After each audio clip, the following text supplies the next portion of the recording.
بسم اللہ الرحمن الرحیم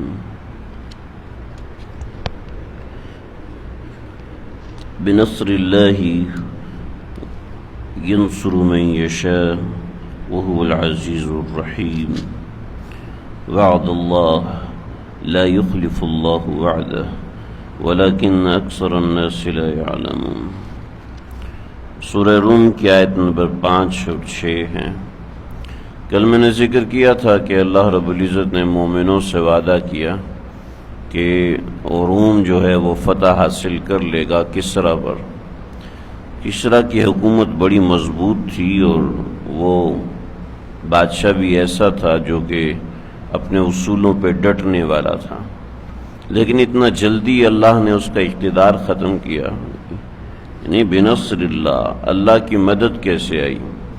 روم والوں کے ساتھ جو اللہ کی مدد شامل ہوئی بالکل ابتدا، یعنی حکومت جب بنتی ہے تو کچھ برس لگاتے ہیں کہ وہ حکومت کو مضبوط کریں، لیکن بالکل ہی ابتدا میں جو 2 سالار تھے کسریٰ فارس کے، اور ان 2 سالاروں نے بہت بڑی بڑی فتوحات حاصل کی تھی اور رومیوں کو کئی سینکڑوں میلوں تک بھگایا تھا۔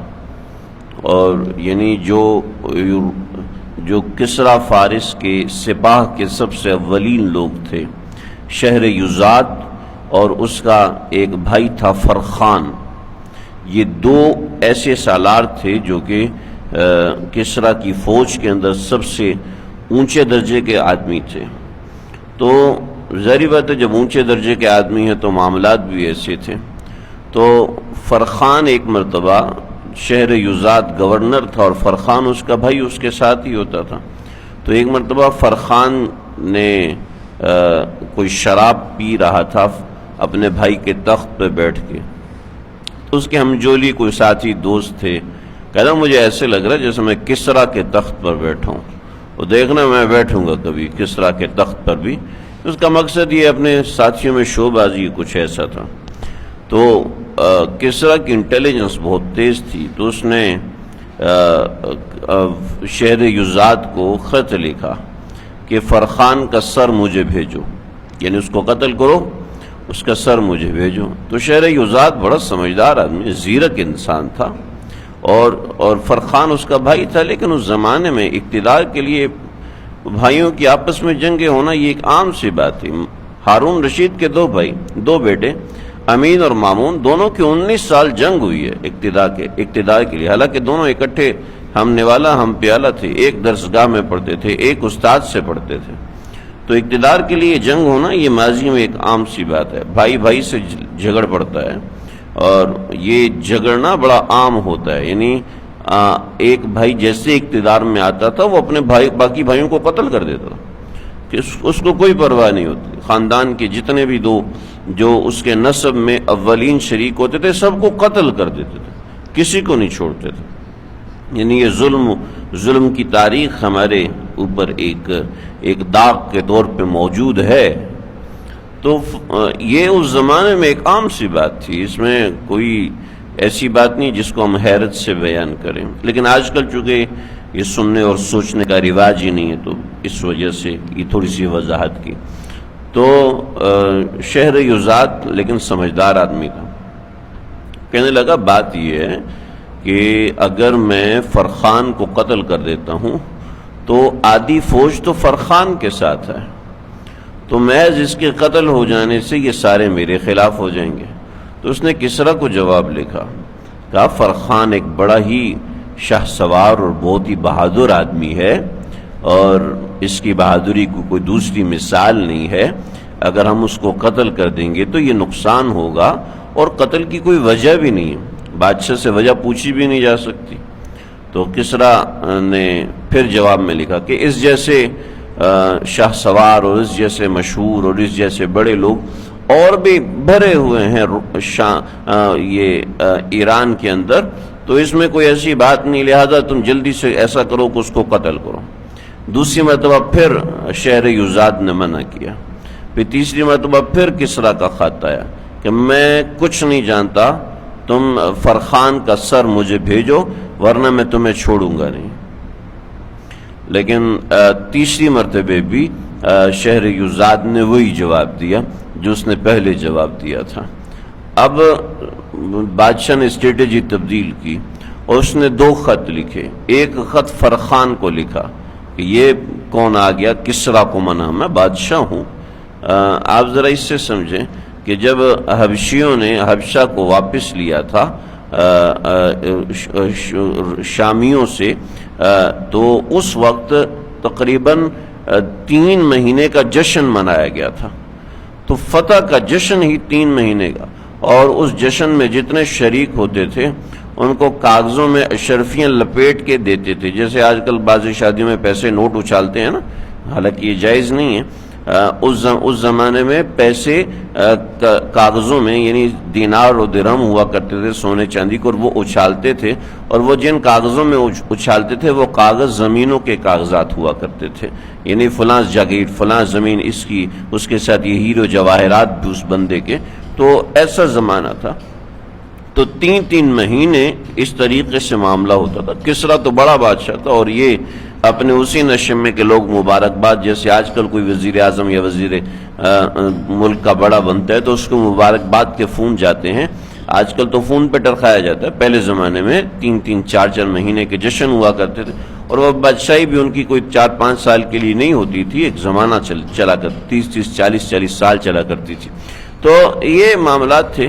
تو بادشاہ تو اسی نشے میں تھا، اور اس نے کہا کہ فرخان کو قتل، تو اس نے پھر اسٹریٹجی تبدیل کی اور یہ کہا کہ فرخان کو خط لکھا کہ بھئی جلد از جلد تم اقتدار سنبھالو، یعنی جس کو قتل کرنا چاہتا ہوں اس کو کہا تم اقتدار سنبھالو، اور دوسرا اپنے دوسرے سپاہی سالار کو خط لکھا کہ میں نے فرخان کو آرڈر دے دیے کہ وہ اقتدار کو سنبھالے گا، اور اس کے بعد فرخان کا سب سے پہلا کام یہ ہوگا کہ وہ اپنے بھائی شہر یزاد کا سر قلم کرے، اور سر قلم کر کے میرے پاس پہنچائے کہ اس نے 3 مرتبہ میری حکم عدولی کیے، اس کی ہمت کیسے ہو گئی۔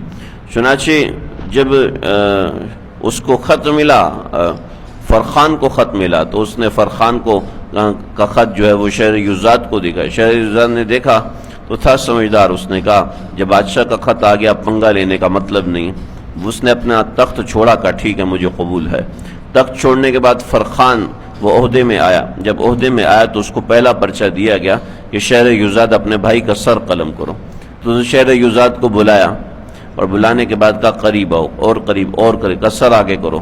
اب اس کو سمجھ میں آ گیا کہ یہ مجھے قتل کرنا چاہتا ہے، تو اس نے کہا بھئی مجھے تم نے قتل کرنا ہے کر دو، لیکن مجھے تھوڑا سا وقت دے دو، میں وصیت لکھ دوں۔ کہا یہیں بیٹھ کے وصیت لکھو۔ اپنا بیگ منگایا اور بیگ کو کھولا، اور اس میں 3 خط دکھائے کہ کس طرح کے یہ 3 خط میرے پاس آئے تھے، اور 3 خطوں کے یہ جواب میں نے دیے، اس کی نقل کرا کے میں نے تمہارے لیے رکھا ہے کہ یہ 3 دفعہ تمہیں قتل کرانا چاہتا تھا اور میں نے قتل کو منع کیا۔ اچھا یہ بات ہے، تو پھر دیکھو جب میں شاطر آدمی ہوں تو میں دیکھو اب چال کیسے چلتا ہوں۔ چنانچہ اس نے قیصر روم کو خط لکھا اور کہا کہ میں تم سے ملنا چاہتا ہوں اور تنہائی میں ملنا چاہتا ہوں۔ خط نہیں لکھ سکتا کہ خط میں بات ایسی ہے جو میں تمہیں لکھوں گا تو مسئلہ ہوگا، ہمارا بھی نقصان ہوگا، تمہارا بھی نقصان ہوگا، لہٰذا میں 50 فارسی لے کے آؤں گا، اور ہر ایک کے پاس صرف 1 خنجر ہوگا، اور ان کے ساتھ میں ہوں گا، اور آپ بھی 50 رومی لے کر آئیں اور ان کے ساتھ آپ اکیلے ہوں، فلاں جگہ پر ریشم کے خیمے لگائیں گے، ہم بھی وہاں پر پہنچیں گے، آپ بھی خیمہ زن ہونا، اور پھر میں اور آپ ہم اکیلے ملیں گے۔ کہا ٹھیک ہے جی۔ چنانچہ یہ سب ایک جگہ پہ پہنچے۔ قیصر روم پہلے انویسٹیگیشن کراتا رکھیں گے، ایسا نہ ہو کہ مجھے قتل کر دے، کیونکہ شہر یزاد اور فرخان یہ دونوں رومیوں کے سب سے بڑے دشمن سمجھے جاتے تھے، اور جہاں رومیوں کو دیکھتے لاکھوں رومیوں کو انہوں نے تہہ و تیغ کیا تھا۔ تو اب وہ انٹیلیجنس کرواتا رہا، واقعتاً اس کو سمجھ میں آئی کہ وہ اکیلا آ رہا ہے، اس کے ساتھ صرف 50 لوگ ہیں، اس کے علاوہ کوئی بھی نہیں۔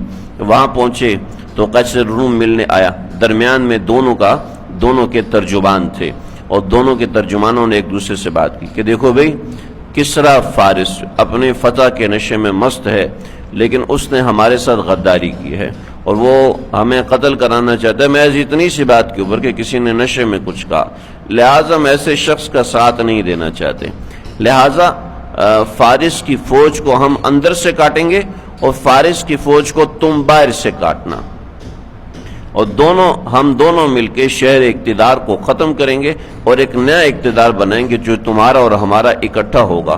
اور ادھر سے قیصر روم نے قسم کھائی تھی کہ میں غسل نہیں کروں گا جب تک کہ کسریٰ فارس کو ختم نہ کر دوں، اور میں بیت المقدس پیدل چل کے جاؤں گا۔ یہ اس نے 2 منتیں مانی تھی۔ چنانچہ جب اس کو یہ چیز ملی اور خط دیکھے تو ترجمانوں سے بات ہوئی، پھر دونوں نے اشارے سے کہا دیکھو یہ میری اور تمہارے درمیان میں رہنے والی بات ہے، اور ہم وہاں سے کام کریں گے، تم یہاں سے کام کرنا۔ طے ہوا۔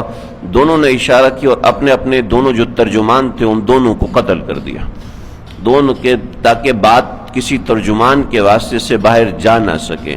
دونوں قتل ہو گئے، اور اس کے بعد انہوں نے باہر سے اٹیک کیا، انہوں نے اندر سے اٹیک کیا، اور 7 سال کے اندر اللہ رب العزت نے روم کو فتح کروایا۔ اور بھی بہت سے اسباب تھے، لیکن بنیادی اور پہلا سبب یہ بنا۔ اور اس طریقے سے وہ سلطنت جو 30 سال میں فتح ہوتی ہے، وہ صرف 6 اور 7ویں سال کے آخر میں جا کے وہ فتح ہوئی۔ جب صلح حدیبیہ ہو رہا تھا تو آپ علیہ السلام کو جو روم کی فتح کی دوبارہ خوشخبری ملی، تو اس کے بعد یہ سارا قصہ ہوا جو میں نے کل ذکر کیا۔ اللہ تعالیٰ سمجھنے کی عمل کرنے کی توفیق۔